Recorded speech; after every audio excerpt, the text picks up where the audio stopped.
ज्ञानात्मनात्ममहनीयमहो विशेषैर्नानाविधैर्विलसितैश्च गृणाम्नि कामम्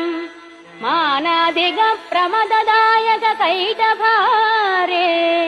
श्रीवातमन्दिरपते तव सुप्रभातम् एकान्तभक्तिविनयादिगुणान्वितानाम् शोकान्धकार निखिलेश्वर विश्वमूर्ते पाकान्धकादिसुरसंस्तुत दिव्यकीर्ते श्रीवातमन्दिरपते तव सुप्रभातम् आकारकान्तिजितवारितदारितारे श्रीकान्तकान्तमुखपङ्कजचक्रपाणे आकांक्षितप्रद सदा शरणागतानाम् श्रीवातमन्दिरपते